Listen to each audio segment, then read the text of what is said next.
시청자 여러분 안녕하십니까. 8월 10일 시사정담 시작하겠습니다. 시청자 여러분, 김혜경 법카 의혹을 수사 중인 경기 남부경찰청은 9일 김혜경에게 출석 요구서를 보냈습니다. 또한 이준석 전 국민의힘 대표의 증거인멸, 성상납 혐의를 수사하고 있는 서울경찰청도 어제 이 대표를 접대한 아이카이스트 김성진 전 대표를 5차례 참고인 조사를 마침으로써 이 대표 소환이 임박한 것으로 알려졌습니다. 아울러 서울경찰청은 굿바이 이재명 저자인 장영하 변호사를 지난 8일 긴급 체포한 것으로 밝혀졌습니다. 자세한 내용을 이종근 전 데일리안 편집국장님과 알아보도록 하겠습니다. 이 국장님. 네, 안녕하십니까. 본론에 들어가기에 앞서서 네. 산뜻한 뉴스가 하나가 있네요. 그렇습니다. 국민의힘 박민영 대변인, 네. 이준석 퀴즈라고 할 수 있죠. 토론 그렇죠. 배틀을 통해서 대변인에 네.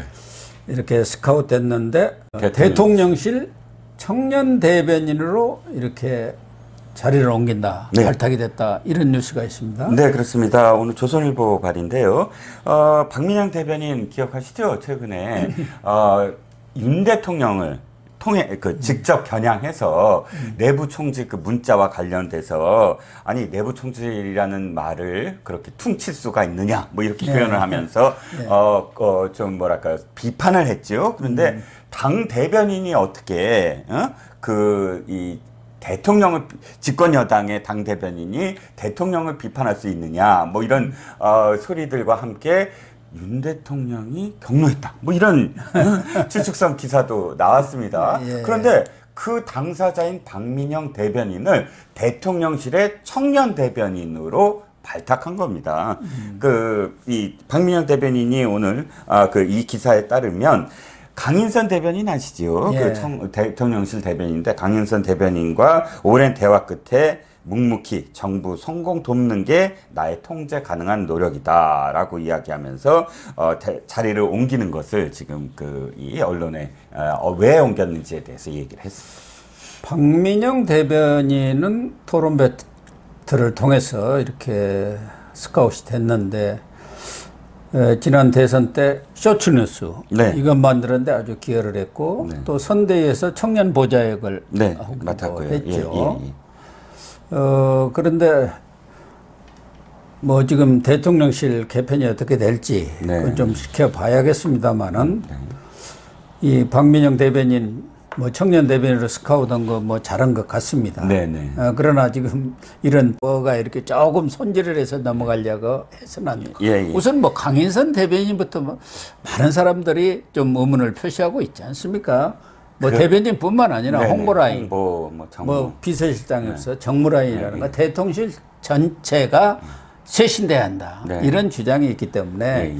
거기에 대한 어떤 대답이 윤 대통령으로부터 나와야 하지 않겠습니까? 네. 아니, 지금 교수님께서 말씀하셨듯이 굉장히 신선한데 불안한 건 뭐냐면 이 휴가 후 돌아와서 국민의 눈높이에 맞춰서 국민 뜻을 받들겠다라고 발언하고 그럼 쇄신은 어떻게 됐냐 할 때 대통령실에서 이렇게 얘기했거든요. 정무 홍보를 보완한다. 쇄신이 아니라 보완한다라고 표현을 해서 예. 한두 사람 더 집어넣고 끝나는 거 아니냐? 이런 의혹이 있었어요. 예. 그래서 아까 잔챙이 말씀하셨지만 박민영 대변인 잔챙이라는 뜻이 아니라 이렇게 조그만한 그런 인사 하나로 쇄신이 필요하다는 이야기죠. 보완 하나 하고 그냥 끝낸다. 이런 절대 안 된다라는 말씀 저는 너무 공감합니다. 예. 그러면 지금 경기 남부경찰청에서 네. 김혜경 법카, 그러니까 이재명 부인 김혜경 씨의 법인카드 사용 의혹, 이걸 지금 수사를 아주 속도를 내고 있는데 김혜경 씨에 대해서 9일 날 소환 통보를 했다고 하네요. 그것도 이재명 측에서 스스로 밝혔네요. 네, 그렇습니다. 아마도 그런 그 패턴이 계속 지속이 되는 게 아니냐. 드루킹 사건 기억하시죠? 네. 드루킹 사건 때 그 한겨레 신문이 제일 먼저 특종을 했잖아요. 사실 그 시작은 김어준과 추미애가 시작을 했습니다. 네. 그래서 이거 수사해달라 라고 시작을 했는데 한겨레가 특종을 하기를 그거 알고 보니까 민주당원들이더라. 예, 이렇게 그렇죠. 제목이 나가고 이제 서서히 드루킹의 실체가 나타나기 시작하자마자 깜짝 놀랐던 게 김경수가 갑자기 자기가 기자회견을 통해서 내가 그 사람 알아, 나 거기 찾아갔거든 하고 공격적으로 기자회견을 해요. 그러면서 근데 나랑 무슨 상관이야 그게, 난 죄 안 질렀거든. 여기서부터 지금 이 좌파들의 그 이 여죄 여부를 따질 때 늘 하는 패턴이 있어요. 먼저 나서서 성공을 공격적으로 예. 이 저기를 해라, 이 흐름을 주도해라, 뭐 이런 패턴이 계속 똑같이 되풀이되고 있는데 이 역시 마찬가지입니다. 자신들이 조용하게 있으면 이렇게 기사가 날 거예요. 마침내 그 소환, 이 김혜경 소환, 이렇게 제목이 날 거를 자기네가 이게 막 했습니다. 우리 소환, 우린 열심히 이제 성실하게 응할 것입니다 하면서 미리 할 얘기를 다 해버렸어요. 근데 그 7급 공무원 못 봤거든? 7급 공무원이 나랑 만난 세 사람 돈 내는 거 법관지 아닌지 난 몰라. 난 내 거 확실히 냈어. 나는 정치자금법에 걸리지 않아. 이게 끝이에요. 이게 옛날부터 했던 얘기인데 굳이 그래. 이거를 되풀이하면서 출석 요구서가 왔다는 걸 밝히는 이유, 선제적으로 기사의 어떤 제목이라든지 흐름을 주도하기 위해서다라는 생각이 들었어요. 그러니까 이재명 측도 김혜경 소환 통보를 했기 때문에 그게 언론에 흘러가리라고 예상을 하고 선제적으로 대응을 한 것 아니겠습니까? 네. 그리고 지난해 8월 2일 김혜경하고 당시 더불어민주당 관련 인사 3인이 식사했는데 김혜경 것은 그 수행하는 비변호사가 정치자금 사용 카드로 이렇게 처리를 했는데 세 사람 식사는 왜 경기도 법인카드로 했습니까? 이게 바로 핵심인데. 공금 횡령이에요. 그렇죠. 그리고 자기는 도지사의 부인이잖아요. 근데 남의 일처럼 얘기하고 난 전혀 몰랐. 그리고 이런 얘기를 왜 이 소환 통보하는 때 같이 얘기를 했느냐, 그 SNS에 올렸느냐. 네. 그런데 그런 거 보면 우리가 판단하기에는 이재명 측에서 경찰 수사 우리 다 알고 있어. 손바닥 들여다보듯이 다 알고 있어. 그 얘기 아닙니까? 다 알고 있다. 다 대응하고 있다. 뭐 이런 식의 과실할까? 그런 걸 한 것 같은데, 그렇다고 한다면은 언제쯤 소환하나요? 그렇죠. 출석 요구서를 하면 김혜경이 곧 나갈라나요? 김혜경 한 번 소환해서 다 끝날 수 있나요? 그렇다고 한다면 김혜경의 진술을 토대로 해서 또 보안 수사를 하고 또 재소환할 수도 있고, 그런데 이렇게 늑장 부리는 이유를 또 모르겠어요. 저는. 네, 그렇습니다. 이게 지금 9월 9일이 끝나요. 9월 9일이 그 공소시효가 끝납니다. 왜냐하면 이게 공직선거법 위반이기 때문에 공직선거법 위반이 6개월이거든요. 그러면 지방선거까지 다 포함해서 9월 며칠이에요. 그러면 8월 중순에 만약에 소환이 된다고 하더라도 이것을 정리하고 발표하고 해서 검찰에 넘긴다 하면 검찰이 수사할 시간이 없는 거예요. 그러니까. 검찰이 다시 보안 수사를 요구한다거나 이렇게 하지 못하는 상황이 돼버리거든요. 그래서 왜 지금 이렇게 뒤늦게 소환을 하느냐. 우리가 지금까지 이야기했던 건 법카 문제야말로 거의 다 너무 자명하다. 다 드러나는 거 아니냐. 다른 수사보다 빨리 끝난다라고 믿어왔는데, 현재 경찰이 하고 있는 어떤 스케줄을 보면 수사 의지가 있느냐, 기소 의지가 있느냐, 일단 그렇죠. 이게 의심스러운 상황이에요. 이 사건은 지난 1월부터 문제가 돼갖고 실질적으로는 4월 대선이 끝난 뒤에 본격적인 수사가 돼가지고 4월부터 했더라. 지금 언제입니까? 그런데 패소인이만 해도 이달 3일에 소환 조사했잖아요. 네. 그리고 그 7급 공무원도 4일 날 했어요. 아니, 그동안은 뭐 하고 있었느냐 이 얘기예요. 그래서 최근에 지금 국민의힘에서 나돌고 있는 것이 명동설입니다. 명동설. 이재명을 중심으로 해서 모든 게 돌아가고 있다. 경찰이. 네네네. 지동설이 아니라 명동설. 예, 명동설. 예, 예. 그러니까 특히 경기 남부 경찰청장을 갈아치우기는 바꾸기는 했습니다만은 그 이전부터 성남 경찰서에서 수사할 때부터 이재명하고 다 이렇게 잘 호흡이 만들어가지고 적당히 덮었다 그런 얘기들이 늘 있어 왔잖아요. 네. 거기다 지금 경찰국 문제로 경찰이 돌아서 있는 상황 아니에요. 네네. 그러니까 일부러 사보타지 하는 것 아니냐 이런 얘기까지 있고 네. 말씀하신 대로 경찰에서 검찰로 넘기다고 하더라도 우리 서정욱 변호사는 검찰과 경찰이 지금 공조수사 하다시피 하니까 별 문제는 없다고 하지만 실제로 검찰과 경찰이 그렇게 원활하게 하지 않지 않습니까? 네. 현재는 더군다나 그렇죠. 검찰로 넘어온 검찰에서 보고 이게 기소를 해야 하는데 검찰이 네네. 기소해서 만약에 이게 뭐 기각이 된다든가 이렇게 되면 완전 망신 아닙니까? 그럼 보안 수사를 할 시간이 없어요. 그렇습니다. 예, 예. 물론 이제 국고손실죄 뭐 이렇게 여죄 여부로 가면 뭐 공소시효는 더 있긴 합니다. 하지만 그렇다고 하더라도 9월 초순이 또 왜 검수완박과 관련된 또 그 마감 시간이기 때문에 9월 10일이면 마감 아닙니까? 예, 예. 이래저래 너무 지금 경찰이 늑장을 부리는 게 아니냐라는 비판이 그래서 나오고 있는 거죠. 물론 우리 서 변호사님이 경찰이나 검찰 소식을 잘 아니까 여기 출연하는 사실 뭐 경찰 측에서는 언론에 나오는 것은 아주 부분적인 거 실제적으로는 경청돈디할 만한 깜짝 놀랄 그런 수사들이 다 되어 있다.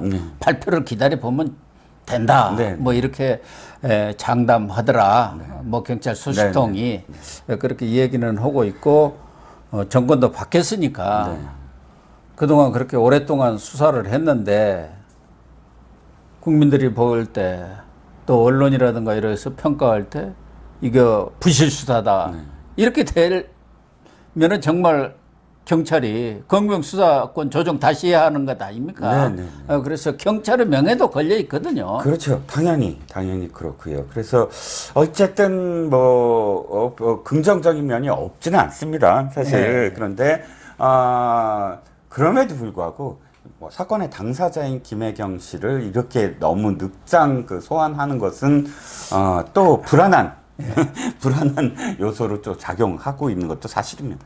김혜경뿐만 아니라 법인카드의 최종적인 회계 책임자, 물론 그 중간 회계 책임자는 되게 도 같으면 뭐 총무과장 뭐 이런 사람들입니다만 이런 사람들도 물론 소환 조사를 했을 것으로 생각합니다만은 사실은 이재명 의원을 소환 조사를 하든 뭐 서면 조사를 하든 이재명까지 조사를 해야 하거든요. 총책임자니까요. 회계에 대한 당연히 총책임자. 해야 하는데 그 얘기는 또 지금 없지 않습니까? 그래서 여러 가지 경찰이 과연 수사를 제대로 하고 있는지 명동설이 맞는지 이런 얘기도 나오고 있는 건데 그런데 경찰이 잘 할 걸로 기대를 하고요. 또 하나 이 경기 남부청에서 뜬금없이 굿바이 이재명 저자 여기도 책이 있습니다만 장영하 변호사를 긴급 체포를 했어요. 장영하 변호사는 지난 대선에서 정말 윤석열 대통령 당선을 위해서 상당히 헌신적으로 이렇게 노력을 했다고 봐야겠죠. 왜 그렇죠. 갑자기 또 서울경찰청이죠? 반부패 공공범죄 수사대. 아까 이준석 수사하고 있는 같은 부서. 서울경찰청에서 왜 이렇게 갑자기 장영하 변호사를 긴급 체포했습니까? 네, 이 사건은 장영하 변호사가 지난 10월, 그러니까 20일 작년입니다. 작년 10월 20일 선거 대선이 계속 그 뜨거웠던 그런 상황 속에서 이재명 시장, 성남시장이 국제 마피아파 조직원을 변론을 했고 조폭과 밀접한 인연이 있다라고 자신의 그 법무법인 디지털 사무실에서 기자회견을 하고요. 그 이후에도 지금 박철민 외 국제 마피아파 일원으로서 지금 구속돼 있는 상황이죠. 그 박철민과 접견 뒤에 이재명이 김모 전 비서관을 통해서 돈 전달받았다라고 폭로를 하고 돈다발 사진을 또 이렇게 보여줬죠. 물론 그 돈다발 사진은 사실이 아닌 것으로 판명은 됐습니다. 그게 이제 그 박철민이 그 당시 박철민이 2억 원을 예. 현금으로 이렇게 당시 이재명 측에 전달했다 하면서 그 돈다발 사진을 했는데 그 돈다발이 돈다발 그때 사진은? 그 2억 원은 아니. 페북에 그 전에 이제 게재했던 사진이어서 오류는 맞습니다. 돈다발 사진만큼은. 그런데 그러면은 장희아 변호사가 허위 사실을 공포를 했다는 건가요? 그렇죠. 지난해 국민의힘에서 예. 경기도 국정감사 때 이 이재명 지사가 조폭과 연루돼 조폭 있다. 관련된 사람에 대한 변호를 했다는 얘기도 했고 주장을 했지 않습니까? 그리고 뭐 국제 마피아라든가 뭐 이런 쪽하고도 무슨 연루가 된 것처럼 주장을 했기 때문에 그에 이어서 또 장희아 변호사가 그걸 바탕으로 해서 기자회견을 한 거 아닌가요? 네, 그렇습니다. 그런데 일단 국회에서 국정감사가 이루어지는 와중에서 국회의원들이 한 발언은 면책특권이 있지 않습니까? 근데 이제 장영하 변호사는 국회의원이 아니기 때문에 지금 민주당이 이 고소를 했고요. 고발을 했고 지금 경찰은 이렇게 입장을 한 것 같아요. 조폭 연루설이 허위임을 알면서도 이재명 후보를 낙선시킬 목적으로 공표를 했다. 그리고 수사를 통해서 입증을 했다. 그래서 구속영장을 신청할 예정이다라는 입장을 지금 밝히고 있습니다. 뭐 금명간 한다는 것 아니겠습니까? 네네. 그래서 아까도 명동설을 얘기를 했습니다만은 이재명과 관련된 이런 수사, 특히 변호사 아닙니까? 네네. 여기는 그냥 긴급 체포까지 하면서 구속영장을 신청하겠다는 것이고. 그렇죠. 그동안 이준석 수사라든가 김혜경 뭐 이런 법카 수사 뭐 이런 것은 그냥 군뱅이 수사를 하는지 마는지 말만 연기만 피우고 뭐가 나온 게 없어요. 예. 그래서 혹자는 이렇게 지금 분석을 합니다. 이재명 의원과 관련돼서도 공직선거법 지금 고소가 들어가 있거든요. 고발이. 국민의힘 법률지원단이 이미 오래전에 올해 2월 달에 그 고발을 한 사건들입니다. 김혜경 사적 업무 보좌와 관련돼서 공무원 채용을 허위 해명을 했다. 그 배소연 채용과 관련돼서요. 허위 해명을 했다 등으로 해서 이재명, 배소연, 박찬대, 박주민, 최민희, 현근택을 고소를 했고요. 최민희, 현근택은 현역 의원이 아니니까 더군다나 그리고요. 김용민 의원도 윤석열 부친이 부정청탁을 대가로 받았다라고 허위 주장한 것으로 지금 또 고발이 돼 있습니다. 그러면 당연히 이 고발 사건을 안 하면서 장영하만 체포했다? 이건 말이 안 되잖아요. 그러니까 좋게 해석을 하면 이 사건과 관련해서 소환을 하고 이 체포를 하고 뭐 이런 수사를 마무리 짓기 위해서 형평성 차원에서 장영하와 관련돼서 체포를 한 게 아니냐 이렇게 지금 해석하는 부분도 있는데 물론 이건 지켜봐야 됩니다. 그렇지만 실제로 그렇게 하지 않고 장영하만 체포하고 이런 기타 국민의힘이나 혹은 다른 시민단체에서 고발한 공직선거법과 관련된 이재명과 관련된 그 수사를 마무리 짓지 아니하고 그냥 넘어간다? 그러면 경찰이 비난으로부터 정말 못 벗어나지 않을까요? 비난 정도가 아니라 경찰에 지금 수사권 넘기는 그것부터 재고를 해야 할 상황 아니겠습니까? 그렇죠. 그런 수사 능력도 없고 또 편파적인 수사, 부실 수사를 하는데 검찰이 갖고 있던 수사, 경제하고 부패 이 제의하고 다 지금 경찰한테 넘기는데 그런 경찰한테 어떻게 넘기겠습니까?